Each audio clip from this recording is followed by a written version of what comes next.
Alright, ladies and gentlemen, Mr. Cropper here, continuing. I wish I could have done that in one go, but here we are with part 2 of Rucka. Backing up a little bit for this. Opposition to the left, philosophically, given at birth, and that in turn shapes the way you see the world. Social constructivism. Now, this has been around for a while. Alright, so break there. Forget all that. Here we go.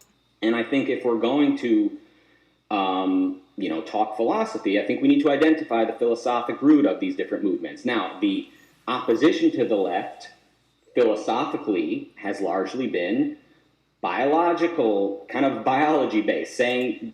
The opposition to the left, the opposition to collectivism, has been biological-based. There is a biological base for race and sex. Now, I want to point out that the left are the ones that are obsessed with race, right? Absolutely obsessed with it. Now, you point to a few kooks on the right who are interested in the ideas of race, but the left is absolutely obsessed with race from top to bottom. So if you want to get away from racism, you've got to get away from the left. At least over here on the right, we can make fun of the people who are racists. We can say, Spencer, you're just a left collectivist Democrat. KKK, they're all leftist collectivist Democrats. People who want segregation, they're all Democrats. They don't belong on the right. So at least on the right, we can make fun of these people, and we can explain why their ideas are stupid and bad, and why racism is stupid and bad. But you can't do that on the left, because everybody's absolutely racist from top to bottom on the left, and they believe that your skin color determines who you are. So don't worry about the fact that there are some people on the right that say some things that are not correct. Worry about it, but go try to fix it. Don't let that scare you away from the fact that all of your friends are on the right. So there are a couple of leftists who have snuck over here, some racists from the left. Which there is. However, as objectivists, we don't see your biological, your race or your sex as determining the decisions you'll make, and they don't distort your ability to observe reality, right? But that's not what the, biological determinists on the right are pushing. So basically we've got... All right. Does it distort your ability to deal with reality, the fact that you're a man? Apparently 97% of murderers are men. So there's something there, right? Men are more inclined to violence than women, right? Right? Now, it seems that Orientals are less inclined to violence than white people. It also seems like Orientals might not want to have a whole bunch of white people living in their country because white people are much bigger than them and more powerful than them and more violent and less intelligent, a lower IQ. White people have lower IQ than Orientals. They're taller and stronger and more powerful, and they have lower IQs.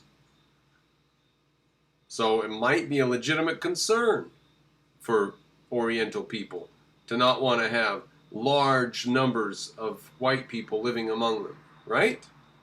Now, that's just like, it might be a legitimate concern for women to not want to have violent, unknown men have access to them.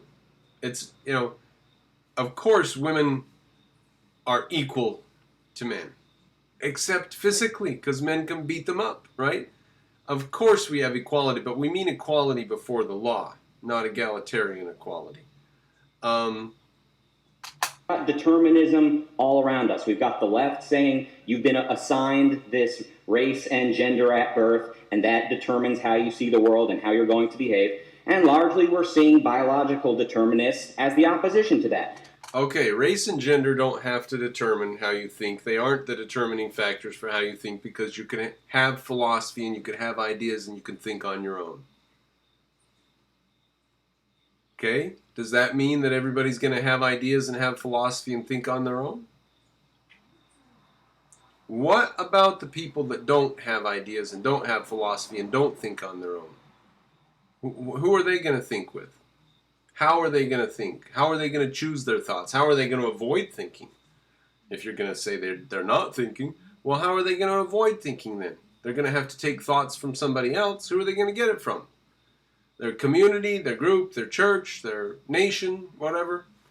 I mean, for you to say to me, objectivists can use ideas, they are not determined by the skin color. Okay. Now, is everybody in the world an objectivist? No. Is there anybody in the world that thinks with the color of their skin? I'm afraid there are. I'm afraid that there are people who believe that white people are evil. Yeah, I think that happens. So, there are people who think with the color of their skin. Yeah. Now, you say, Rucka, you say that doesn't have to happen. That they're not determined. They're not biologically determined to do that. I say, nobody's taught them philosophy they haven't learned, so they just accept the culture around them, and the culture around them hands them some pretty terrible stuff. That's what I'm saying. When and why do I have to say that they can't think? I'm saying they don't think, but I haven't said that they're not able to think or that ideas don't move history. Ideas move history. That's for sure. But in the absence of ideas, do people become unthinking brutes of some kind? Now, if you think no, people just are always peaceful and nice, then I think you're a little silly. People do become unthinking brutes at times. And I believe it's in the absence of ideas that happens. All of these people agree that the individual cannot observe reality and act according to his judgment and be objective. No, we wish that they would observe reality, act according to their judgment, and be objective. We wish they would. The problem is they aren't doing that. The problem is they don't do that. It's as though we were fighting the Nazis, and I'm dropping bombs on the Nazis, and Rucka comes up and taps me on the shoulder, and he says, those people weren't determined just because they're Germans to act like that. Why aren't you giving them a chance? Rucka, do you really want to stand on that sort of position? We've got determinism all around us. We've got the left saying you've been assigned this race and gender at birth, and that determines how you see the world and how you're going to behave. And largely we're seeing biological determinists as the opposition to that. All of these people agree that the individual cannot observe reality and act according to his judgment and be objective. So Rucka would tap me on the shoulder and say, that individual can observe reality, and that individual can act on his own judgment, and that individual can be objective. Why are you bombing him? I'd say I'm bombing him because his culture has taught him not to do those things. He is specifically not doing them. And one of the reasons he's not doing them is he believes that the color of his skin is important. That's what a Nazi is, someone who thinks the color of their skin is important, so they're doing things their culture has told them to do. So, just because I understand that some people are collectivists and don't think for themselves, doesn't mean that I don't believe that people can think for themselves. Okay? Don't get confused about that. Yes, people can think for themselves.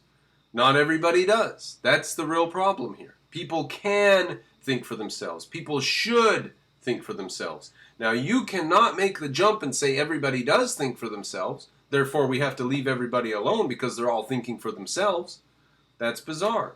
Of course they're not doing that. They're getting into all kinds of kamikaze battles and wars and stuff by giving up their own mind, becoming suicide bombers and stuff. I understand the argument that, that Trump represents, taming the left. I understand that argument, and you could be right, but I also think you should be holding your nose in aligning yourself with some of these people, but you're completely unaware of it. No, I definitely criticize the right for everything that I want to criticize them about, whether it's Facebook and Google and the antitrust thing, or religion, or Jordan B. Peterson. So we're just returning to this point that we did earlier. The right's not perfect, but that doesn't mean that the left is any better. I mean, that's just insane to say that the right isn't perfect, therefore what? I mean, everybody that we agree with is on the right. You're just like, yeah, just got to beat the left, beat the left. You know, so Cropper repeatedly brings up this salt of the earth, you know, good old boy in middle America, these, you know, good old America-loving, gun-toting, everyday men who voted for Trump, and he says they are nothing like, you know, they are nowhere close to being, you know, Nazis, which I agree with. A lot of good people throughout this country have no proximity to being, you know, white nationalists or white supremacists or anything like that, and voted for Trump. I also meet people every day in Los Angeles who are nowhere close to endorsing firing squads and gulags. From what I've seen, people on the left are about an inch away from endorsing firing squads and gulags, saying that everybody who supports Trump should be killed and put into camps, saying that all of the guns should be taken away, that anybody who doesn't give up their guns will be shot. So, no, nobody on the right is saying that, but people on the left are sure saying it. They're nowhere close to that, but as we know, we're really close to these that. Everyday folks in middle America or in the city, these average Joes are not the ones who drive history.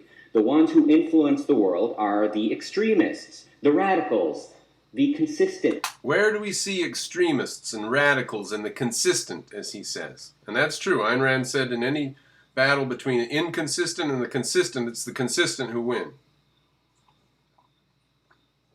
Where do we see the consistency today? Who's going to win this? Who's consistent today? It's the left. The left are consistent, aren't they? They're principled. The right is just a big mess. Nothing going on the right except a bunch of people milling around trying to figure out what to do to protect themselves from the left. The left are on full steam ahead attack, whether it's owning Facebook and Google or the deep state, the FBI, the CIA. The left are full steam ahead on attack. The right are scrambling. The right are so many individuals, YouTubers, and Jordan B. Peterson, and the right is scrambling, trying to figure out what to do. The left owns the whole picture. People, the ones who cash in on the premises that the average person holds. Now, who's cashing in on premises that the average person holds? The average person believes in socialism today. Who's cashing in on that? The left. You're describing the left, Rucka. And we are seeing that on the right. Oh my God! Oh my God! You're describing the left, and then he says, and we're seeing that on the right. You might see some examples of some pieces of some of these things on the right, but you just systematically described the left. Do you have Southern California delusion or something? Are seeing group thinking race realists or whatever, people who do see things in terms of biology as driving people. The left definitely thinks biology drives people. It definitely does. Have you heard of magic manna? Have you heard of magic melanin, I mean to say? That melanin, the more melanin you have, the smarter and more powerful you are? Have you heard of that nonsense?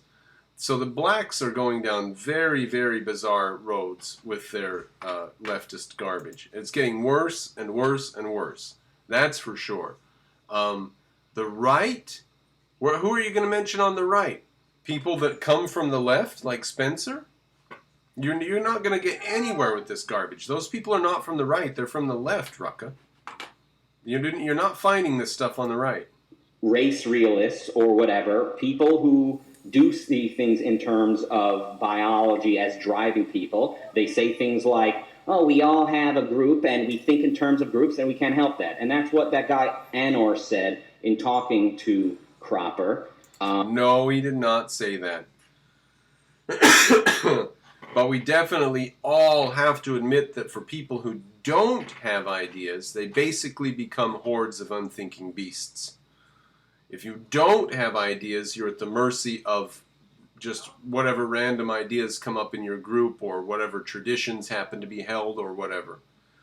So if you fear bands of roaming beasts on the planet, then you should try to spread ideas. That's for sure. That conversation was very, very not fun to listen to. The guy that Cropper was talking to is, he's just everything I hate about a lot of today's objectivists. I'm going to leave a link to that discussion in the video below, and you can go watch it for yourselves, ladies and gentlemen. It's a very good discussion. And ultimately, Onar ends up saying, look, if we don't talk about these facts, then they're going to be talked about only by the bad guys who are going to misunderstand them. We have to talk about them to understand them. The overlap in IQ, for example, means that there are 3 million black people in America who have a higher IQ than 50 million white people. So whatever you say about whatever, you say black people are dumb. But guess what? There are 50 million dumb white people. Okay, and there are only 16 million black people in America. So for 3 million black people in America to be smarter than 50 million white people means that we cannot go around hurting people up based on IQ. That's not going to do any good, is it? What we have to do is stop people from committing crimes, right?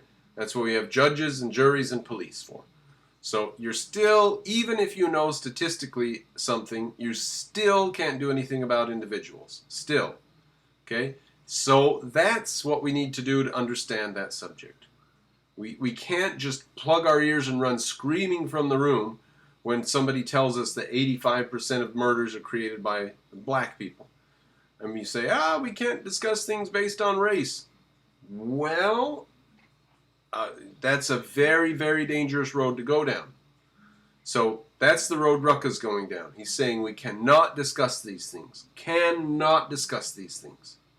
And Onar is saying we have to discuss these things because we need to understand that these are not the basis to run a society. You cannot run a society based on statistics about skin color. It doesn't do any good because you've got dumber people than smarter people. The bell curves overlap. It doesn't do any good. It's not useful information. It's not useful information for the individual because you can't tell where the individual falls. You have to evaluate the individual. And it's not useful information for the group because groups don't act, only individuals act. So the best that we could do is we could say a given geographic region, if it chooses to not allow immigration, nobody can judge them because there's evidence on the table that there are differences in crime rates around the world from different cultures. So nobody can judge a group that doesn't want immigration to its area. That's the very worst that we can get out of the statistical knowledge that Rucka refuses to even think about. And I know you might think that the objectivists took over. I think it's more like the Jordan Peterson fans took over. The people who think the IDW is kicking ass and a bunch of really smart people. Those are the guys who took over. It's a bunch of boomers who are like impressed by Peterson and Sam Harris and Jonathan Haidt who...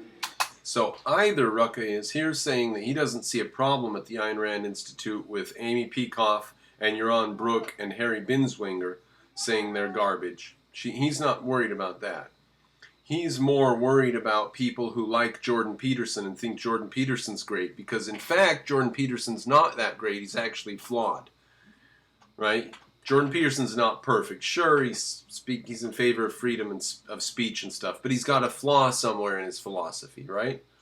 Or his whole philosophy's flawed. He might be in favor of freedom of speech and freedom of the press and freedom of religion and individual rights, but ultimately, what? So, to be mad about people on the right being inconsistent and not being perfect, if that's all you've got, then that's all you've got, Rucka.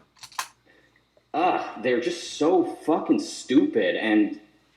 Plus a couple of good insults, right? And a little ad hominem. Stupid and stale, he says. Stale. And that's the kind of guy that Cropper was talking to in that conversation.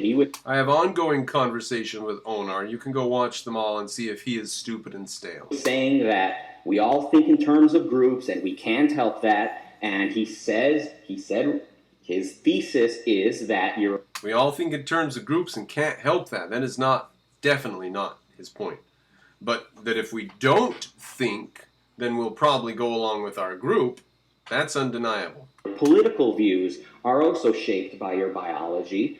No, not by your biology, but culture does definitely does stick. Now, we might wonder about violence of Africans. They're more violent than whites, and whites are more violent than Orientals. So, if the Africans are more violent just genetically, then we would expect them to stay violent for centuries if we took a community of them elsewhere. So we brought a community of them to North America and we kept them here. Now some people are going to say we brutalized them and bred them for strength, and so that has led to what we have today, extra violent people. But other people are going to say that they're violent in Africa and we've brought them here and they're still violent here.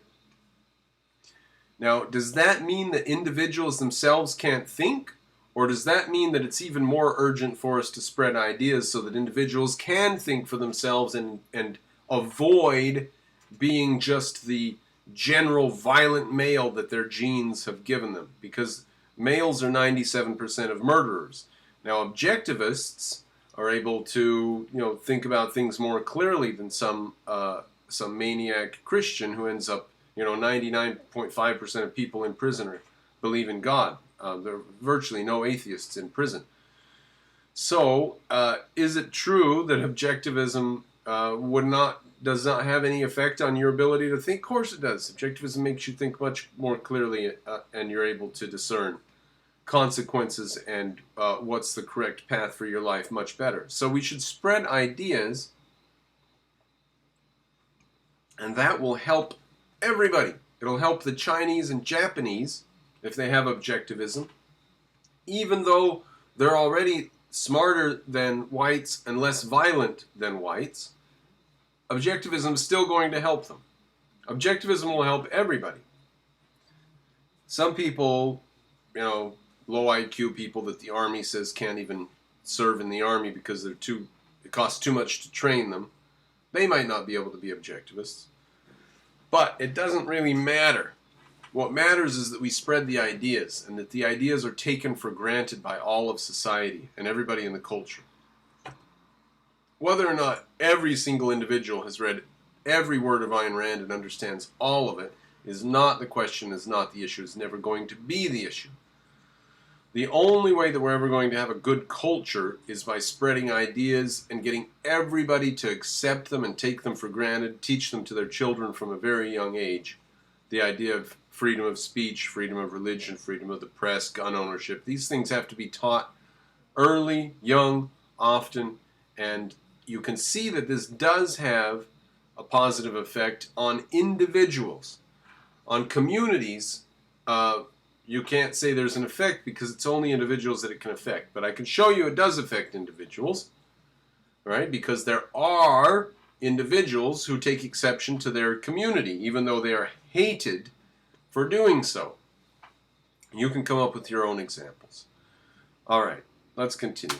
And that the spectrum of conservative and liberal is really the spectrum between autistic and psychotic. Yeah, now autistic person walks into the kitchen, and normally the chair is over by the table, but today the chair has been moved over by the microwave. An autistic person flips out because this is not the same kitchen, because the chair is in the wrong place, right? An autistic person has too specialized a view of what it means for this kitchen to be this kitchen. While the psychotic person walks into the kitchen, and even though absolutely everything in the place is identical to what it was 5 minutes ago when he walked out of there, he thinks it's a different kitchen, right? So the autistic person has too many borders. You can't even move the chair, right? The psychotic person has no borders in his mind at all. You don't even have to move the chair. He can go into a different kitchen even without anything changing. The psychotic person has no borders in his mind. He can go from one to another to another. The autistic person cannot go from this to that. He's stuck. He's stuck here in this kitchen with this chair in this place. Okay? So, autistic is too many walls and your mind can't move. And psychotic is no walls and your mind can go everywhere. That's what Onar explained. That the spectrum of conservative and liberal. Now, the conservatives are overly autistic because a conservative would say, society's okay, except now they've changed abortion, and society's now ruined because there's a different abortion law, right? So they act slightly autistic about things. It's like, that's not really gonna destroy the world. Or pornography. They say, oh, now there's, I go to the grocery store and I can see the cover of Playboy magazine behind the counter over there, and my world is destroyed. That's, it might be a little seedy. You might live in a seedy society, but it's not that bad. It's not the end of the world. So conservatives act slightly autistic, whereas liberals act slightly psychotic. Like, not just is it okay to have Playboy at the local supermarket, but let's have drag queens down at the local kindergarten, right? You're going too far, Mr. Cropper. Nobody would ever say that. Well, you know that that's happening. So the psychotic is no borders at all, just everything's free, empty, vacuous infinity. And the conservatives are slightly autistic. They want things to be a certain way. And they don't really have a very good reason for a lot of the things that they want to be a certain way. So this is just a brilliant way of thinking about it. Is really the spectrum between autistic and psychotic. Clearly a Jordan Peterson fan who thinks he's picking up where Ayn Rand left off. All right. Now, the autistic psychotic thing, he's apparently not going to say anything bad about it. He's just dismissing it as a Jordan Peterson thing. I don't know if it comes from Jordan Peterson or not. I want to, and so in this conversation, every 25 or 30 minutes, Cropper would chime in and say, well, I don't need genetics to explain that. I can explain that with ideas. Like, I can explain why philosophy shapes people that way, not genetics. Every 25, 30 minutes this came up, but I mean, if I had been talking to that guy, I wouldn't have let him get this much out without challenging the biological determinism that he's pushing. Now, it's not biological determinism. To say that 97% of men commit murder and 3% of women, 97% of murderers are men and 3% of murderers are women, is not biological determinism. Okay? Either you can face the facts of reality that are right in front of us, or you can't. Okay? But it's still not biological determinism. Ideas are ultimately the moving force. Now, if a person doesn't have ideas, do they turn into some sort of randomized, unthinking beast? If so, what are they driven by? Men would be driven by their maleness, Now look, the mind is not infinity. Sometimes you're hungry, and when you're hungry you can't concentrate, right? Or sometimes you're cold or you're scared or something like that. Your willpower is your ability to do work within your finite consciousness. If you go out in the cold winter and you have no gloves on and you're trying to change the tire on your car and your hands can't even grip the tools because they're so cold, no amount of willpower is going to change the fact that your hands can't physically grip the tool because it's cold. Willpower is not going to change physical facts. Okay? Now that does not mean the blank slate's erased. It means the blank slate is your ability to decide what you think about the world. Okay? That's all the blank slate means. Now, what if you don't decide what to think about the world? Then how do you operate? What runs you? See, that's the question. Do people become unthinking beasts and just go forward with whatever their culture hands them when they don't think for themselves? If so, then we should be a little bit concerned about people's cultures, right? So yeah, that's how that went. My question to Cropper is, do you think Ayn Rand is an upliftivist? No, but I'm a little concerned that she was against voting for Reagan. However, if she would have lived through Reagan, maybe she would have changed her mind. I'm a little concerned about she supported Nixon, which I always wondered a little bit about, but apparently he sounded good. I guess I just don't know that much about Nixon. I know more about Reagan. Nixon was too far before my time. Do you think she was? Because she helped Peikoff write The Ominous Parallels. She heavily endorsed The Ominous Parallels. And in The Ominous Parallels, Peikoff points out that in Germany you had the social constructivists, you had the people that were declaring war against existence, against causality, who wanted to discard existence as such and all of reality. And the Germans went with the slightly more pro-life, sort of pro-existence option, which was this, Aryan championing Führer and the Third Reich. Ayn Rand. We're going to see that same thing today, which I did in video 1. We're going to see, you guys are so scared of this far-right religious fascism, and it's going to come in the form of green, environmental, Democrat dictatorship. And you're going to have your religion, and you're going to have your fascism. And it's going to be democratic dictatorship for the environment. So the ominous parallels is going to come true. It's coming true. It's all around us today when you have to go pay 10 cents for your grocery bags at the store because somebody in China might inadvertently throw away a plastic bag on the beach and it'll kill a seagull in China. So Americans now have to pay 10 cents for their free plastic bags. You're going to see more and more of these sorts of little, what was the word for the Catholic Church charging people to do away with their sins. More and more of these things, gas tax and paying extra for an electrical car that you then plug into a diesel generator. How ridiculous is the world today?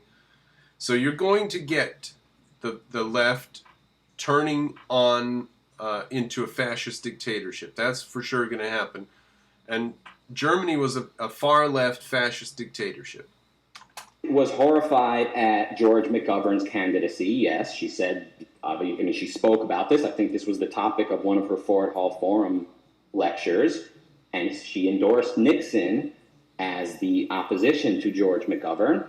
And then once Nixon was in office, she heavily criticized him. She had a lecture which was entirely criticizing Nixon, the moratorium on brains, I think it was called.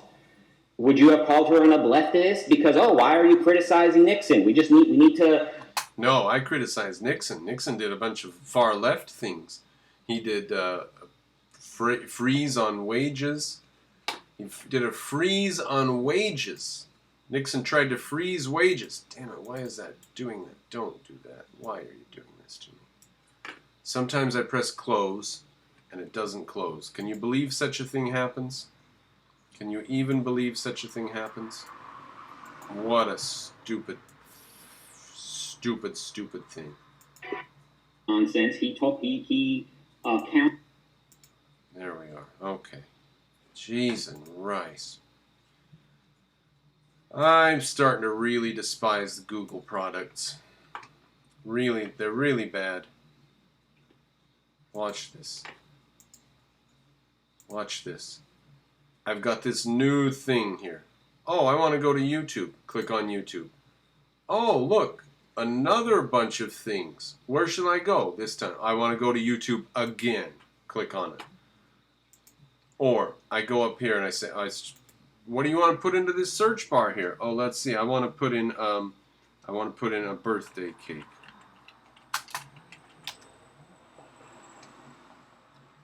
All the internet for Google Chrome comes up with a whole bunch of ads. All these are ads.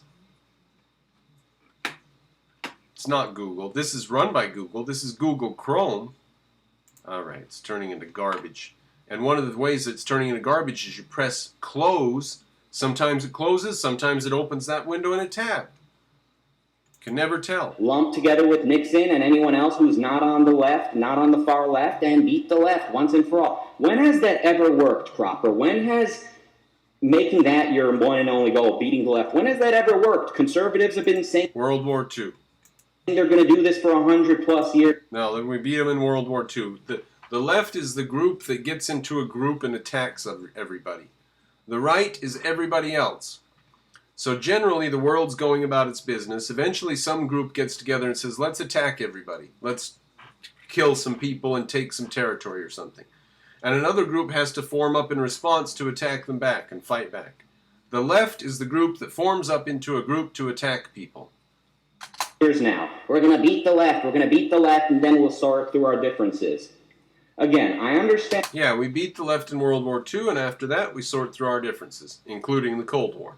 And the argument that says right now we need to preserve free speech, so let's go with anyone who's with us on that. I understand that point, but if you want to be driving the objectivist bus proper, if you want to be the kind of intellectual leader qua objectivism, you got to pay attention to what's happening in the culture and have something a little bit more insightful to say than just the left think in terms of groups and the right is just a tent containing everyone else. And you talk and you ask, like, what's white nationalism? I don't know what white nationalism is. What does that mean? I'm a nationalist who's white. So nationalism is... If you mean a white supremacist, then you should say white supremacist.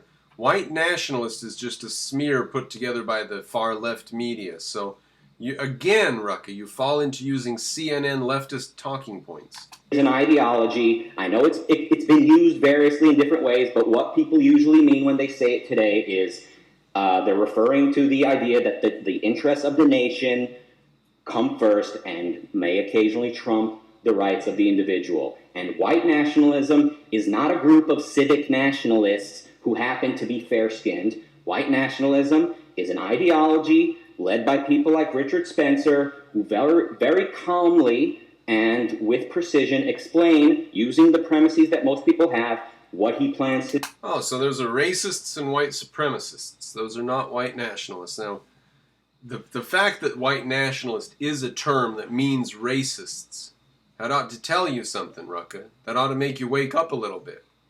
Because there are people who are in favor of the United States of America, and they have white skin, and they're being called racist today. He wants this country to be... Because people like you won't think for yourself and ask, what does this term even mean? You just accept it. You just go, la-di-da, that's what people seem to mean today. He wants a chunk of the country to be given to white people only, maybe a chunk of the country given to black people only. So he's a collectivist. He's a racist collectivist. He thinks in terms of groups. The groups he thinks in terms of his skin color. Who does that today? That's the left. The left is all about skin color and black people and white people. So he's a leftist. The Asians get a piece of land. The Indians are going to be released back into the wild. And the Jews presumably will be sent to the Middle East or given Florida or something. But he wants the country to be divided up by race because he, like your friend Anur, that you told me to watch your conversation with, he believes that people see things in terms of groups and that they are part of a group and they can't help seeing things that way. So yes, on the right we've got people who group us in groups and see us all as groups. And now, I just appeal to the fair-mindedness of the audience, whether or not some Democrat from the far left, KKK, is on the right. It's bizarre. On the left we've got people that see us as everyone as part of a group. And it is true. There's nobody on the right that sees everybody as part of groups. Nobody on the right does that. Now, you might say the religious are on the right, but the religious are very, very weak today. Everybody left the religious ranks back when Christopher Hitchens was running wild. The people who still believe in religion are very, very weak about it, and they're trying to find an excuse to still believe in it. So you can't find me groups on the right who are collectivists. You can't find them for me. The only thing you can find on the right that are collectivist groups are people who are trying to get together with people on the right because they realize there's nothing left on the left. It's all dead. So we get people from the old Democratic KKK coming over to the right saying, can I gather up some of you people? And it's not going to work. True that the left are the ones who are they are violent in an organized way. That is what distinguishes the left currently. And the left has a lot more institutional power. This is true. I'm with you. But let's be clear on what each side stands for. The right has been increasingly moving towards something very ugly and very destructive. Why? Because there are some leftists over there? Just, you need to clear up your thinking on this, Rucka. The things you're scared about on the right are leftists who have made their way over there because there's nobody on the left to gather up anymore. The left is imploding. So the right's a big tent. It's so big of a tent that people from the KKK Democratic Party have come over there. That's how big the right is right now. So you're just stuck in Southern California and you watch CNN too much, man. And they're playing by the rules. The right are mostly doing. I know they occasionally have a lone gunman who goes out and shoots up people, inspired by white nationalism. No, almost all those people are Muslims or Mexicans or blacks. Virtually every single mass shooter was ethnic. So the occasional white guy are mostly liberals. They're mostly obsessed with Bernie. So fail, Rucka. You are getting your shit from CNN. You are failing right there, dude. But that's not. I've seen no evidence that this is an organized effort. By and large, the race realists on the right and the far right, whatever, nationalists, white nationalists, people who see us in terms of groups, they are playing by the rules. They are moving slowly. They are stating their premises. And all right, so eventually, somewhere down the road, this little teeny sliver on the right might somehow gain some sort of foothold and become bigger. Is that your primary worry? I mean, the left is insane today with environmentalism and the Green New Deal and transgender bathrooms. The left is insane. So for you to say some little sliver of people who have made their way over from the left onto the right and are not really welcome there might someday get a foothold, slowly growing their game over the long term. Well, okay, Rucka, let's get in there and argue against them. If this is a long-term game they're playing, then let's get in there and argue against them. But you have nothing over on the left. You've got to abandon the left. It's only garbage and it's only violence, and you know that. And you, Cropper, should pay attention to that. And I should pay attention to the long game. You should pay attention to the long game as well. Come over and start fighting the long game on the right, because the left is dead. Be a little bit more apprehensive of who you group yourself together with. You know, Cropper, you've compared yourself a number of times to Charles II, saying that you're inspired by his success and that you want to emulate his success. And I think the way you talk about things like the left and the right, the way you characterize what's happening around us, I think shows why you're not on Charles's level. So you want to be driving the objectivist bus, like, I don't know, open up your eyes and don't be a boomer. Cropper repeatedly brought up World War II. You know, what would you do if we were in World War II and, FDR is putting people in camps? Would we then not fight for America? Well, no, you should fight for America at that time, even with everything that was wrong with America. Well, we are much better today than we were at the beginning of World War II. At the beginning of World War II, we had a terrible situation, 95% tax rates on the upper classes and stuff. We're much, much freer than we were at the beginning of World War II. So if that was a society that was worth defending, we're definitely worth defending today. But today, Cropper, you're aligning yourself with people that would have liked Germany to win World War II. Who on the right is a Nazi? Now, you are aligning yourself, if you don't like what's going on the right, individualism and freedom. If you don't like individualism and freedom, you're aligning yourself with people who would have liked the Nazis to win. Rucka, if you don't mind me saying, that's ridiculous of you to say such a thing. I'm aligning myself with far-left socialists. There are no people on the far right that are from the far left that are welcome there. Right? Richard Spencer is not welcome by Candace Owens and by Prager University and by Dave Rubin. These people do not welcome the racists. All right? The racists are from the far left. You have people in this big tent of yours that don't think the Holocaust happened, or like Stefan Molyneux, they think the Holocaust was Germany defending itself from the bankers. You gotta open up your fucking eyes, dude. Is that what this is about? Is it about anti-Semitism? You're like deathly afraid of some group on the far right being anti-Semitic? All the anti-Semitism's coming from the left today. All of it. The left hates Jews. The Muslims are on the left. They hate Jews. Who hates Israel? Everybody on the left. On the right, you have only people that love Israel and Jews. Now, if there is some misunderstanding going on with groups on the right, like Stefan Molyneux, Stefbot is simply chasing money. He's simply a popular. He's simply he's saying whatever is popular. So I don't give him much credit. But if there's a problem going on, you need to come over and discuss it and tell people what's up and become part of the conversation over there and explain things. Not run away to where? Where? The left? I mean, the left are absolutely anti-Israel, anti-Semitic, anti-Jewish, and they love Muslims, and the Muslims hate Jews. So if you're afraid of the anti-Jewish stuff on the right, wow, you are just way, way confused, and you have been brainwashed by the left. They've worked their trick on you, Rucka. You're afraid of the right because anti-Jews on the right. There are no anti-Jews on the right. Hitler was a leftist. Hitler was a collectivist. Hitler was a socialist.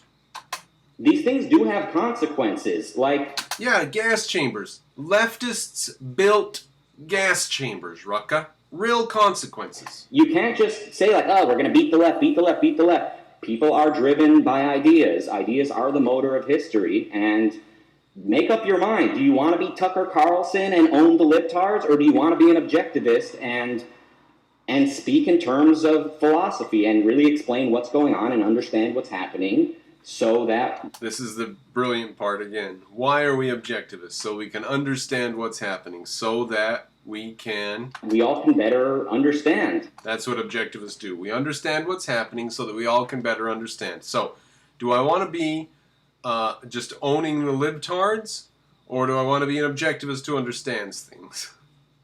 How about I be an objectivist who owns the libtards? Because 20 years ago, that's not really possible. An objectivist on the scene 20 years ago, everybody would say, what are you talking about? Zero taxation and what just free trade and stuff? What are you talking about? But nowadays, objectivist views are not outside of normal views. I mean, libertarianism's everywhere. So, yeah, the Tucker Carlson of objectivism of owning libtards. The Mr. Cropper. Yeah, something like that. You know what I'm saying, man? By the way, with your comparison to World War II, today, the Ayn Rand Institute are uniquely championing facing the Islamic threat and mostly naming it, but certainly eliminating the threat. The only thing that I can think you must be talking about is Leonard Peikoff's statement that we should nuke Iran and Saudi Arabia. That's the only thing I can think you mean, because the other stuff that's being said is Yaron Brooks saying Christians are more dangerous to America than Muslims. Harry Binswanger saying we should apologize to immigrants at the border, not try to stop them. So I just do not see anybody besides Leonard Peikoff, who has gone from the scene. I do not see anybody hating on and trying to destroy Islam, and I'm very, very worried about it. I'm very worried that the objectivists are no longer interested in attacking and destroying Islam now that Leonard Peikoff's gone from the scene. I'm very worried about that. They're more worried about Christians inside of America. That is coming from the oblectivists, as you might call them. It is coming from the Institute. You got to hand it to them there. Whereas the populist right, the Trump fans, and the populists around the world, their solution to terrorism is to build a wall, to close the borders. They're the ones that don't have the moral compass. I don't think that's for terrorism, Rucka. Nice straw man there, though. but you didn't win any points. Build that kind of a straw man. Their solution for terrorism is to build a wall? No, I don't think you've got that exactly right. Confidence to defend the way of life that we love. So, all right, so they don't have the confidence to defend the way of life that we love. Well, in what sense are you showing the confidence to defend the way of life that we love? By simply criticizing the right because there are some people on the right who are hideaways from the left? I mean, the left is completely insane. The right has a lot of really, really good people on it, and they agree with objectivism. Like they agree with lower taxes, smaller government, freedom of speech, gun ownership, freedom of religion. So the right has all the best people on it. So you got to take that into account as well. Anyway, I don't hate Cropper. You know, if Cropper does a Kant book reading club, I'll check out his reading club. I'll continue to consume his content, but I know that my conversation with Cropper left a lot of people wanting, like they wanted me to push harder with regards to Trump or China or whatever it is. But as you know, and I think it should be clear, my purpose with Cropper was to state my position clearly and to try and get a clear understanding of where Cropper stands. And I don't think it's entirely clear. Even Cropper himself doesn't entirely know what he's pushing for other than beating the left. And that is not an objectivist position. That does not impress me much, my friends. So beating the left today is an objectivist position, because beating the left is how we survive. If we let the left take over, then it's Soviet Russia. We're just going to look like Eastern Europe. We're just going to look like communist China. So beating the left is the goal today. Yeah, that's for sure. So challenge yourself a bit more, and until next time, this has been Sitting on... Challenge myself to do what? To just deal with ideas and forget about reality and ignore the evidence before me? All right, ladies and gentlemen, until next time, this has been Sitting on the Beach with Rucka with a glass of water. Thank you for joining us. Please patronize me if you support what I do, and if you want to see where the Mr. Cropper bus is going and you think it should go somewhere, then please patronize me, $5, $10 a month, and help me build up a stream that will allow me to justify this time that I spend doing this.